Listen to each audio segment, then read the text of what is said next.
Efesios 1, 4 al 7 y leemos todos. Según nos escogió en Él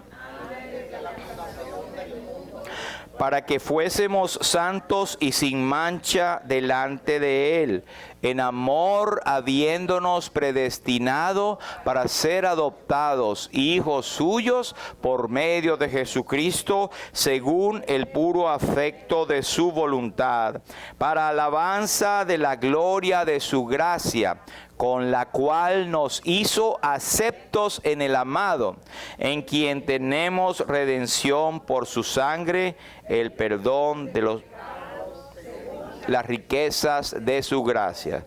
Efesios capítulo 1. Amén. Podemos sentarnos. Muchas gracias. Quiero que notemos, por favor, estos versículos que están a continuación. Yo se los leo allí, usted lo puede ver desde la pantalla.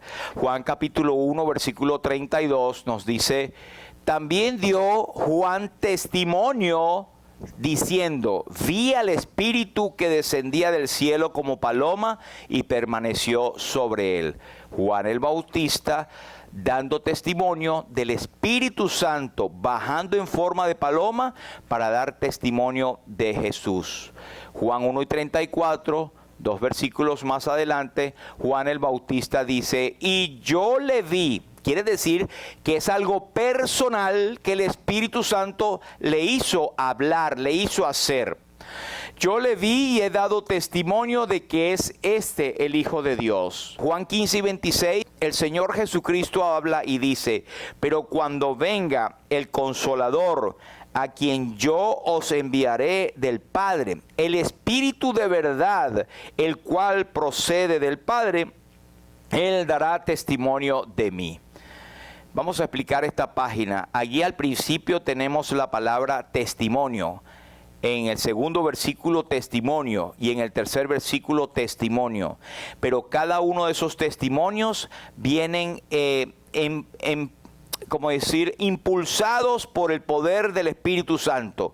Nadie puede dar testimonio de Jesucristo realmente si no tiene el Espíritu Santo. Pueden hablar de Jesús y es más, Dios lo puede usar porque Él le dijo a los fariseos, nosotros somos hijos de Abraham. Bueno, ustedes son hijos del diablo, le dijo a él. Pero si no existiera nadie, Dios puede usar aún a estas piedras para que hablen. Así que no es exactamente como uno quisiera, pero Dios puede hacer que las piedras hablen. Que un inconverso dé un testimonio de Jesús. Pero el tema de las Escrituras es que el Espíritu Santo hace que el hombre dé testimonio de Jesús. Entonces en Juan 1:32 habla de ese testimonio. En Juan 1:34 habla que del testimonio del Espíritu Santo invade tu ser y tiene que ver contigo de cómo crees o qué concepto tienes acerca de Jesucristo. Es decir, que el testimonio que Dios te hace dar como creyente por medio del Espíritu Santo no es acerca de ti, es acerca del Señor Jesucristo, de que Él es el Hijo de Dios. ¿Se acuerdan Mateo 16, cuando el Señor les preguntó a los discípulos, y vosotros, ¿quién decís vosotros que es el Hijo del Hombre? Entonces unos empezaron a decir, bueno Señor, uno Juan el Bautista, uno alguno de los profetas, y el Señor se fue a lo individual, y eso es lo que nosotros buscamos de la palabra de Dios. Señor, háblame, el mensaje que usted va a escuchar hoy, como lo he escuchado yo antes de traérselo, tiene que ver conmigo. Es algo que toca mi ser. No lo pase por favor a otro de que esto es bueno para fulanito. Es para ti mismo en esta mañana. Y dice, yo le vi y he dado testimonio. El apóstol Juan también habla en primera carta, ¿verdad? Y dice las cosas que palparon nuestros ojos, que vimos. Fuimos testigos. Yo fui testigo de Jesucristo. Aunque no le he visto jamás, tú también como creyente has sido testigo de Jesucristo, de lo que Él ha hecho en tu vida, principalmente que ha perdonado tus pecados, que eres salvo o salva por la gracia de Jesús. Y eso es algo que está en la palabra de Dios y en lo cual nos gozamos, ¿verdad? Ahora, Juan 15 y 26, el Señor mismo promete al Espíritu Santo. El Espíritu Santo, no vamos a entrar tanto en la definición teológica porque es importante, pero El Espíritu Santo es la persona del Espíritu Santo. No es una fuerza activa, no es un pensamiento, ni es una corriente, ni es simplemente un aire. Es como el aire, porque el Señor habla a Nicodemo y le dice, bueno, el que es nacido del Espíritu. Es como que nadie sabe de dónde viene el Espíritu Santo ni a dónde va. Así es como el viento. El viento tú no sabes de dónde viene y a dónde va. Así es todo aquel que es nacido del Espíritu Santo. Pero el Espíritu Santo es una persona. Es la persona del Espíritu Santo. Creemos y sostenemos y enseñamos la doctrina de la Trinidad de Dios.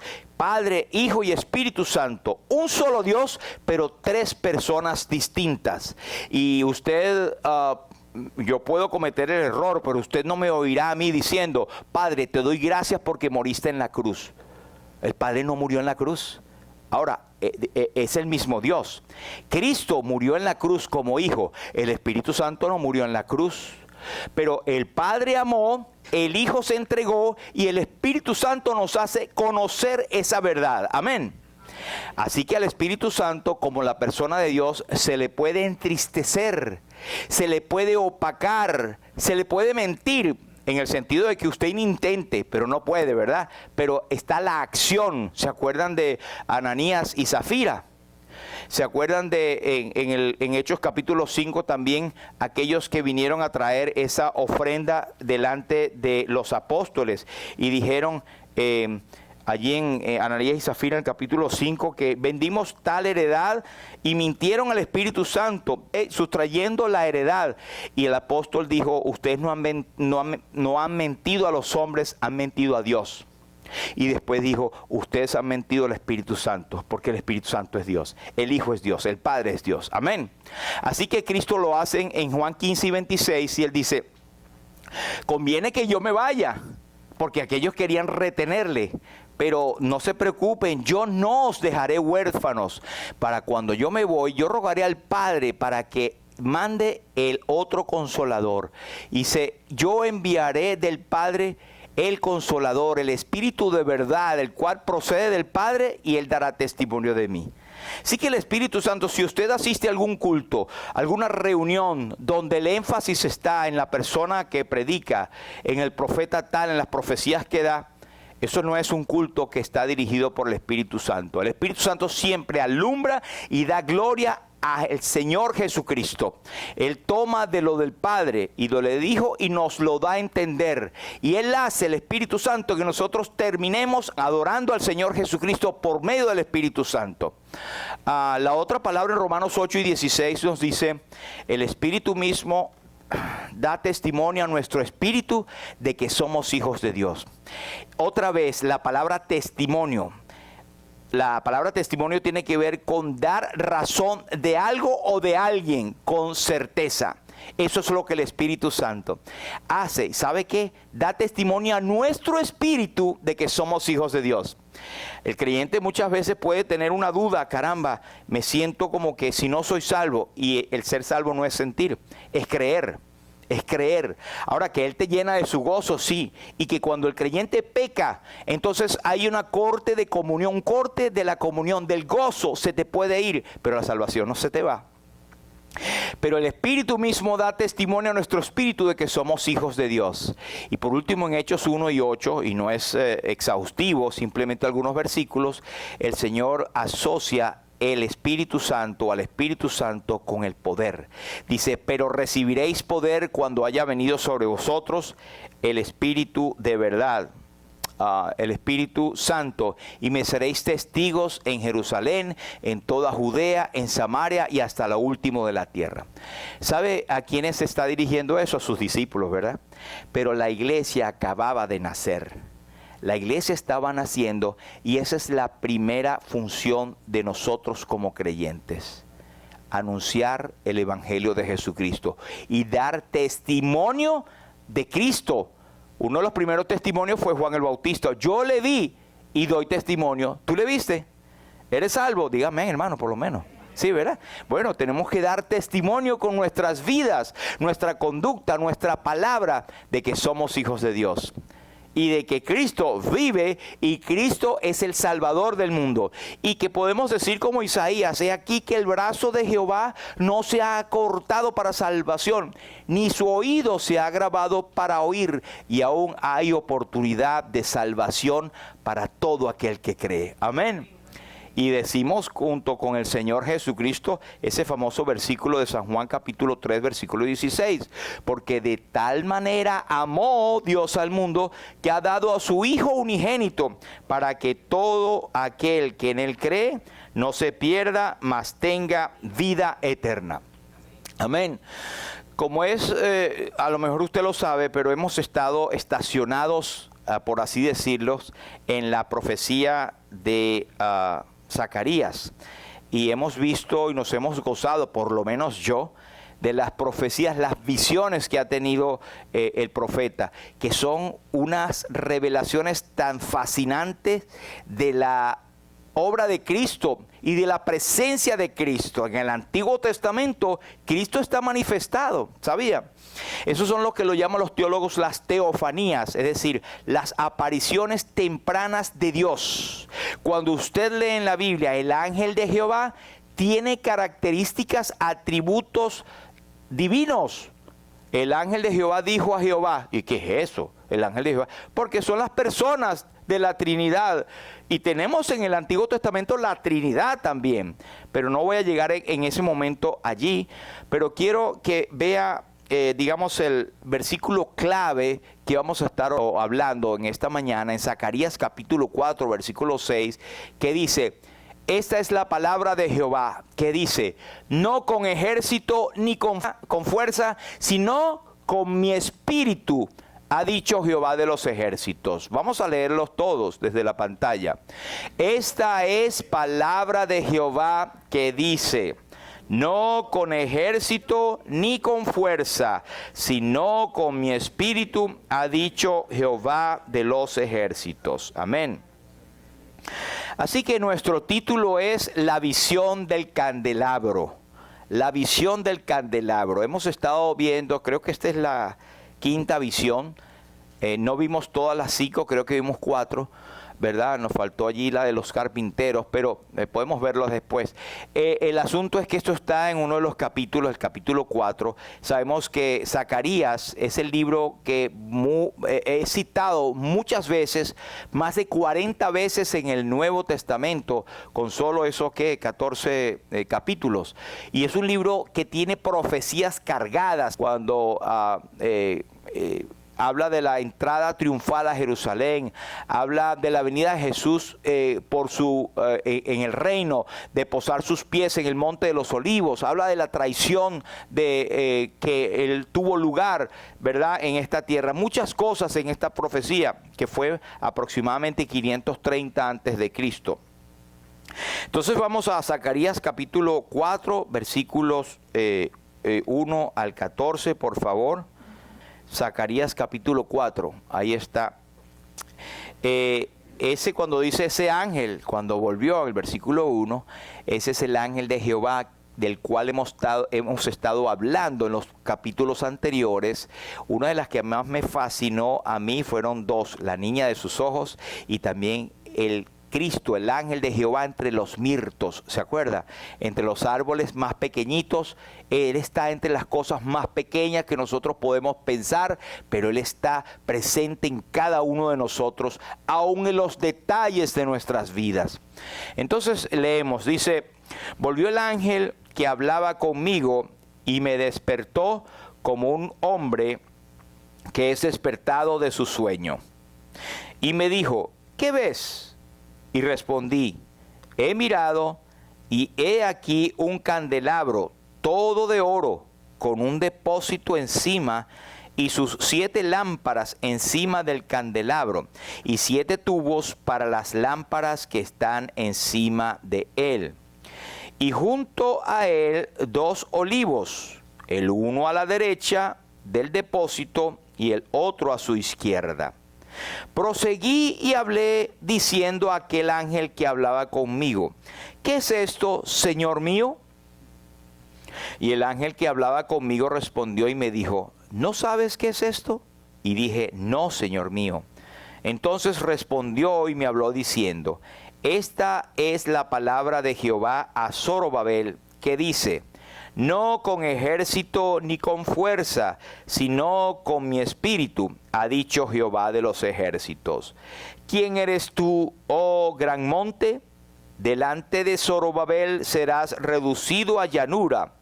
Él sacará la primera piedra con aclamaciones de gracia, gracia a ella. Vino palabra de Jehová a mí diciendo, las manos de Zorobabel echarán el cimiento de esta casa, y sus manos la acabarán, y conocerás que Jehová de los ejércitos me envió a vosotros. Porque los que me menospreciaron el día de las pequeñeces se alegrarán, y verán la plomada en la mano de Zorobabel. Estos 7 son los ojos de Jehová, que recorren toda la tierra. Hablé más y le dije, ¿qué significan estos 2 olivos? A la derecha del candelabro y a su izquierda. Hablé aún de nuevo y le dije, ¿qué significan las 2 ramas de olivo que por medio de 2 tubos de oro vierten de sí aceite como oro? Y él me respondió diciendo, ¿no sabes qué es esto? Y dije, Señor mío, no. Y él dijo, estos son los 2 ungidos que están delante del Señor de toda la tierra. Hasta aquí, el Señor prospere y bendiga su palabra. Aquí hay, por supuesto, muchas cosas que son profundas. Esto ha estado en la boca de la iglesia por mucho tiempo, y la mejor cosa que podemos hacer primero es tratar de interpretarla, pero una visión es difícil de interpretar también. Pero lo que sí estamos seguros es que ya como la historia ha pasado, hemos visto cómo se ha cumplido, ¿verdad? Por ejemplo, Josué es era el sumo sacerdote en aquel momento, y Zorobabel era el gobernador, y por Zorobabel, que era el de la mano que iba a regir y ayudar a construir el templo, ya que había sido derribado cuando ellos estaban en cautividad en Babilonia, Zorobabel viene de la rama real para conservar más tarde al que vendría, es decir, al Mesías. Así que Zorobabel tiene la visión o tiene la función de ser la línea davídica, pero hay otra línea que es la línea sumo sacerdotal. Y estas 2 líneas son las que tiene Jesucristo. Él es el profeta, gran sacerdote y rey. Y Cristo va a reinar 1000 años en la tierra, pero ese es otro tema, ¿verdad? Pero Él tiene su sacerdocio. ¿Qué dicen en Hebreos capítulo 5? Tú eres, hablando del Hijo, sacerdote para siempre, según el orden de Melquisedec. Y Él es el rey. Entonces había como la mano fuerte, la mano del Mesías, que era por Zorobabel, y estaba la parte espiritual, que era el sacerdocio Josué. Yo sé que es complicado, pero tengo que dar el contexto, y no crea que yo lo sé mucho tampoco. Pero aquí tenemos unas visiones hermosas que son también misteriosas, y parte de la visión está en qué cosas son el candelabro, que es todo de oro, tiene un depósito encima, o sea, una ponchera, una olla, un pomo, como dicen mis hermanos cubanos, tienen unos tubitos, que es como unas canales, ¿verdad? Unos tubos, todos conocen lo que es un tubo, y por ahí venían, que estaban entre los 2 olivos, y estaba el candelabro que tiene 7 lámparas, que es la que usan, la que usted ve y puede todavía contemplar. El pueblo de Israel tiene una grandísima en una de las plazas de Jerusalén antigua, la tienen en vidrio o teflón de esto, ¿verdad? Usted puede ver que es parte de lo que ellos van a poner en el tercer templo, que también es una profecía. Pero se ve, y aquí las vemos, y hasta las venden, que son como 7 brazos que tiene la lámpara. Ahorita vamos a ver una figura de eso. Pero hay 2 olivos, está la lámpara en el medio, y arriba de la lámpara está una ponchera, un pote, un envase, un pomo, y tiene 2 tubitos de los cuales baja el aceite. Recuerden que las lámparas se mantenían encendidas con el aceite era combustible. Ahora, usted sabe que todo eso tiene una aplicación, porque el mismo profeta no sabe, Señor, ¿qué es eso? Y el Espíritu Santo le decía, o el ángel, ¿no sabes? Pues no lo sé. Y nosotros tampoco lo sabemos, ¿verdad? Pero ya tenemos bastante evidencia como para más o menos saber de qué está hablando, ¿verdad? Lo primero que está hablando en simbolismo, mire por ejemplo el 3 y 8 de Zacarías, lo que tiene su Biblia abierta, en la visión anterior el ángel dice, escucha pues ahora Josué, sumo sacerdote, tú y tus amigos que se sientan delante de ti, porque son varones simbólicos. No eran reales. Alguien preguntó el viernes, ¿y el Apocalipsis cómo se entiende? Y yo, bueno, cuando usted tenga a alguien ahí, nos sentamos y los dos los vemos. Lo que sí les digo es que es simbólico. Y eso vamos a hablar un poquito, ¿verdad? A mí me fascina esto, pero no es que tengo mucha profundidad teológica de esto, pero quiero decirles qué significa cada uno de esto y qué podemos nosotros pensar, cómo podemos nosotros por lo menos imaginarnos que pueden ser estas cosas, ¿verdad? Lo primero es que tenemos que saber que en el propósito de Dios siempre hay una relación real es una relación vital entre lo real y lo que está invisible, ¿verdad? Por ejemplo, nosotros vimos que Dios hacía mucho énfasis en la construcción del templo, ¿verdad? Y el templo era algo físico, sí. ¿Se acuerdan que no quedaría piedra sobre piedra hasta que eso fuera quitado? Eso fue una profecía. Eso era algo físico. Judá estaba cautivo en Babilonia y estaba Judea o estaba Jerusalén toda derrumbada. Y Dios hacía mucho énfasis en que vayan y construyan el templo. ¿Por qué? Porque lo material iba a mover lo espiritual dentro.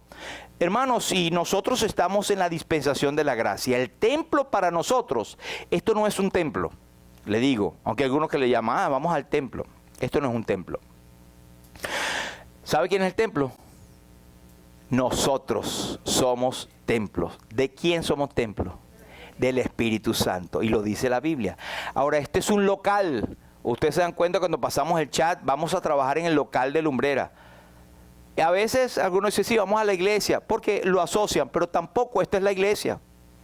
La iglesia es lo que está en el medio.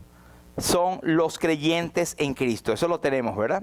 Ahora, es distinto porque en el Antiguo Testamento la presencia de Dios estaba en el templo, en el lugar santísimo, ¿se acuerda? En el candelabro, en el propiciatorio, donde estaba el propiciatorio, estaba la lámpara que daba claridad a los sacrificios que se hacían una vez al año, ¿verdad?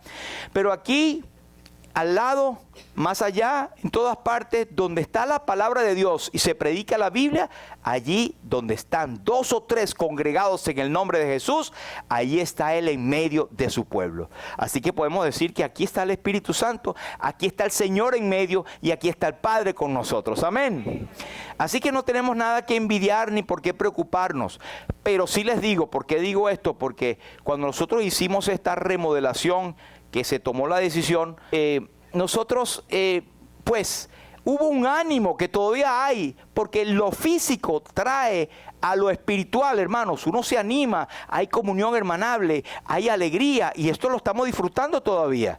Vamos a hacer otra remodelación allá atrás, así que si usted no estuvo en esa físicamente, porque muchos, es decir, todos estuvieron envueltos en oración, en traer comida, en comprar algún material, etcétera. Eso es lo físico, pero trae una animación, un avivamiento espiritual. Amén.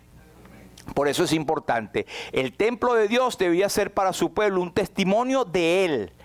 Pero Israel falló y fue puesto a un lado. Usted sabe eso, ¿verdad? Israel falló. Israel falló muchas veces. Dice en Mateo 23 y 27 el Señor Jesucristo le dijo: ay de vosotros, escribas y fariseos, hipócritas, porque sois semejantes a sepulcros blanqueados, que por fuera a la verdad se muestran hermosos, mas por dentro están llenos de huesos muertos y de toda inmundicia. ¿Se acuerdan los hijos del sacerdote Elí también? Que fornicaban y agarraban y hacían desastre. Pero quiero decirles algo, que el hecho que Israel falló en general por tener el testimonio de Dios, Dios no se quedó sin testimonio. Siempre había un remanente fiel. Nunca Dios se ha quedado sin testimonio. Amén.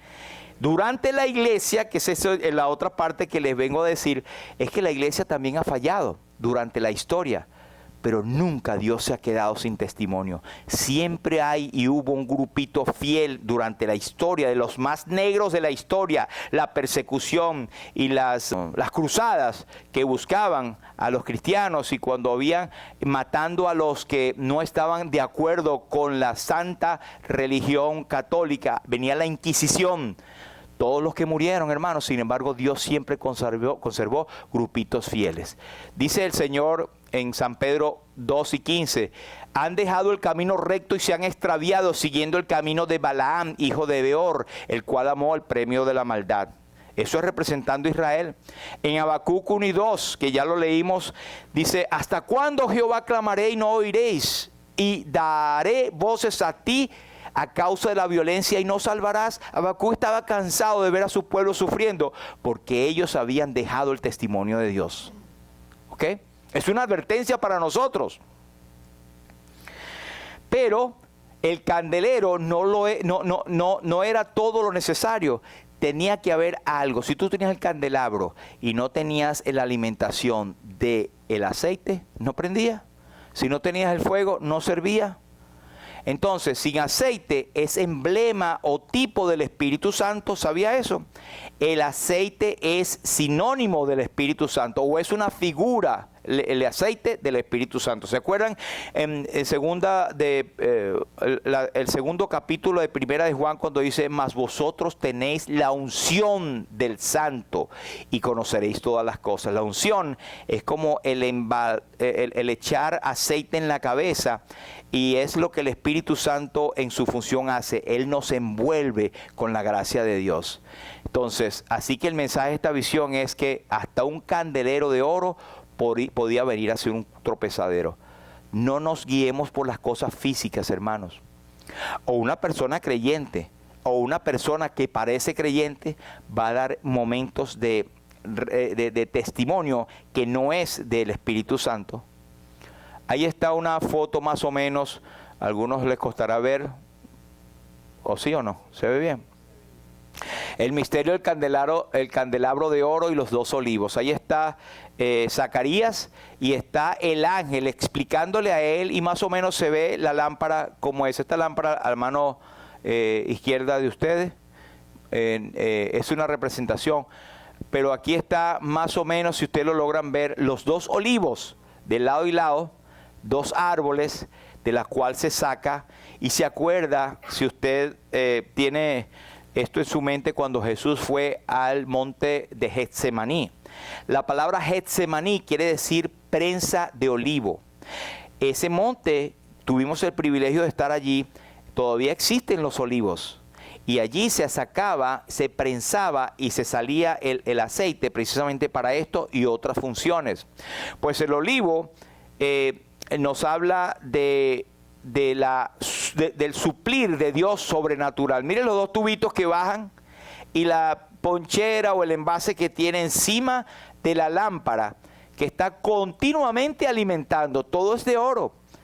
Esa es la visión. Algunos lo ven así, pero es muy posible que sea bien parecido. Estamos esperando llegar al cielo para preguntarle al Señor.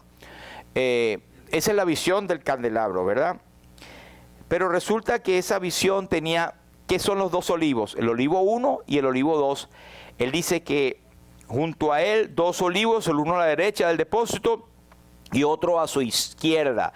Esos son el primero ungido y el segundo ungido, ¿verdad? Que habla Dios. Dios el Padre e Hijo entrega el Espíritu Santo a los dos ungidos, y el depósito de aceite que está arriba es el Espíritu Santo que llega a dar luz. Jesucristo dijo, yo soy la luz del mundo, el que me sigue no andará en tinieblas, porque el que sigue a Jesús tiene el Espíritu Santo. Y ahorita vamos a ver que el Espíritu Santo es la persona de Dios, es un don que es dado inmediatamente cuando usted es salvo. Usted no tiene que estar orando. Ay, Señor, estoy orando y tengo que hablar en lenguas, tengo que hacer esto. No, Señor, eso es falso. Dice que en Efesios capítulo 1, versículo 13, dice, en él también vosotros, habiendo oído el evangelio de vuestra salvación y habiendo creído en él, fuisteis sellados con el Espíritu Santo de la promesa, que es las arras de vuestra herencia hasta la redención de la posesión adquirida para alabanza de la gloria de su nombre. El Espíritu Santo viene inmediatamente y te sella. ¿Quiénes son creyentes aquí? Tenemos el Espíritu Santo, ¿sabe? Y ese no se va jamás. Y ese es el que da el gozo. Gálatas nos dice los efectos del Espíritu Santo. El fruto del Espíritu Santo es amor, gozo, paz, paciencia, benignidad, bondad, fe, templanza, mansedumbre. Contra tales cosas no hay ley. ¿Tiene usted el Espíritu Santo? Ha creído en Cristo, ¿verdad? Por eso lo tiene. Ahora el candelabro está ahí con 7 brazos. 7, ¿por qué 7 es el número de la perfección? Y representa a Israel, ¿sabe? Representa a Israel.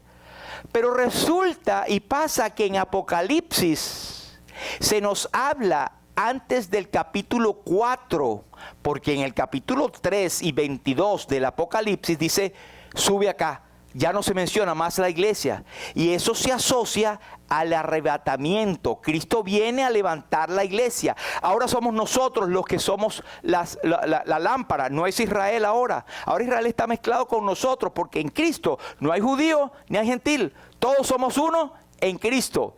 Entonces, antes era para Israel y ahora es para la iglesia. ¿Por qué tanta explicación, hermanos? Primero porque es bíblica. Después porque no me gusta lanzar cosas sin que usted lleve más o menos la idea. Y 3, porque es importante que sepa que Israel tuvo su momento. Es más, Cristo vino a lo suyo, vino a Israel, pero los suyos no le recibieron. Pero a todos los que le recibieron, a los que creen en su nombre, les dio potestad de ser hechos hijos de Dios. Ahora nosotros tenemos la responsabilidad de llevar esa antorcha, llevar ese testimonio. ¿Qué estamos haciendo con el testimonio del Espíritu Santo que nos ha dado? ¿Qué estamos haciendo con el mensaje de salvación? ¿Qué estamos haciendo con la obediencia a la cual tenemos que, claro, el templo ya no es, esto no es el templo, pero es responsabilidad, por ejemplo, del creyente el congregarse. Es parte de donde Él se alimenta, donde el Espíritu Santo tiene la facilidad de enseñar, porque hay la palabra que está siendo dada. Y uno de los instrumentos de alimento del Espíritu Santo es la palabra de Dios. Así que el Señor habla de la iglesia como testimonio. Tú y yo somos la iglesia. No dejemos caer el testimonio de Dios. Lamentablemente en la historia hay muchos grupos, muchas iglesias que cerraron. Y en Estados Unidos cada año se abren 5,000 iglesias. Cada año. Pero cierran casi 3,000. Es algo increíble. Ninguna de estas cosas puede ser el consolador. No trate de usted como creyente poner que si oír la radio, que si una musiquita, que si yo leo los salmos, que si esto. Eso no es. El Espíritu Santo es nosotros. Por la obediencia, el Espíritu Santo va no a crecer, pero va a iluminarse. El Señor Jesús en Apocalipsis dice, yo soy el alfa, la omega, escribe y envíalo a las 7 iglesias. ¿Se acuerdan los 7 candelabros? Ya estamos en el Nuevo Testamento. Estas iglesias son Éfeso, Esmirna, Pérgamo, Tiatira, Sardis, Filadelfia y la Odisea. Usted dirá, ¿qué tienen que ver esas iglesias con nosotros? Resulta que esas iglesias fueron reales, existieron. Y en cada iglesia había unas características que resulta que las tiene la iglesia a través de la historia. Es algo fascinante, hermano, no tenemos tiempo para verlo, pero nosotros podemos estar viviendo en Tiatira, en las características que tenía esa iglesia. ¿Cuántas iglesias no hay que han perdido el primer amor? Entonces tiene característica de Éfeso, tiene característica de Esmirna. Ahí está Jesús en medio de los 7 candeleros. Dice la palabra que si no conserva el testimonio, Él quitará el candelero de eso. ¿Qué va a hacer? Va a quitar el testimonio. Hemos sido testigos de algunas iglesias muy tristes, pero muy pocas, que Dios ha quitado el testimonio en un pueblo, porque los ancianos, los pastores no se han conducido correctamente y han llevado a la confusión. Ahí está las 7 iglesias, un poquito viejo esa pinturita, ¿verdad? Pero está Cristo en medio de los 7 candeleros, y cada candelero está Pérgamo, Tiatira, Sardis, Filadelfia, Laodicea, Éfeso. Eso está en la Biblia. Ahora lo que ya hablamos de Israel, ahora ya no es Israel, es la iglesia. Tú y yo tenemos la responsabilidad de ser una lumbre para el Señor. ¿Se acuerda que él dijo que así nadie tiene una luz y la pone debajo del almud, la pone debajo de la mesa, sino que la saca a todos? Vosotros sois como luminares en medio de una generación perversa y maligna. ¿Sabe? Usted y yo tenemos que alumbrar en medio de la oscuridad, porque las generaciones están en oscuridad. Vivimos en el tiempo de oscuridad, y lo único que mantiene esta sociedad más o menos evitando la corrupción es que tú y yo somos la luz, somos luminares, tenemos a la luz del mundo, tenemos al Espíritu Santo, y de paso somos sal. No es que estamos salados, es que tenemos sal, y la Biblia dice: vosotros sois la sal de la tierra. Si la sal se desvaneciere, ¿con qué será salada? No sirve más para nada, sino para ser echada afuera y ser pisoteada por los hombres. La sal preserva de la corrupción. En nuestros países donde no hay nevera, el pescadito, se han probado el pescadito salado. Está el pescado salado porque la sal conserva la corrupción. Nosotros como creyentes debemos dar testimonio del Señor. Ahí están las 7 iglesias, están sus años. Tuvimos la oportunidad con algunos hermanos acá de ir y visitar las ruinas de cada una de esas iglesias. Están allí, las ruinas. Sardis, Laodicea, está en sus años, un tiempo y las características que tiene. Los 2 testigos, los 2 olivos, ya no son Zorobabel y Josué. Ahora los 2 testigos nos hablan en Apocalipsis que hay 2 testigos que vendrán. Y estos 2 testigos son los 2 olivos y los 2 candeleros que están en medio de pie delante del Dios de la tierra. Esto es en Apocalipsis. Si alguno quiere dañarlo, sale fuego de la boca. Ellos van a venir cuando tú y yo estemos en el cielo, en el arrebatamiento. Ellos van a venir en el periodo de la gran tribulación. 2 testigos que van a ser eliminados al final por el anticristo. El anticristo los va a matar, pero van a resucitar. Y dice que cuando los maten, ¿verdad?, van a estar por varios días siendo vistos por todas las naciones de la tierra. Dígame usted cómo sería eso si no entendemos que hoy existe la televisión y el internet. Y la Biblia dice que será día y noche que lo verán. Cómo todas las naciones iban a ver los cadáveres de los 2 testigos. Y después la impresión de ser resucitados. Ahora, número 3, y ya casi terminando. El Espíritu edifica a la iglesia. Primero por el nuevo nacimiento. Tú y yo somos un nuevo nacimiento. Mas dice que nosotros somos nueva criatura. Si alguno está en Cristo, nueva criatura es. Las cosas viejas pasaron y aquí todas son hechas nuevas. Así que el Espíritu Santo edifica a la iglesia por medio del nuevo nacimiento. También nos incorpora al cuerpo de Cristo. En 1 Corintios 12, usted y yo somos incorporados al cuerpo místico del Señor.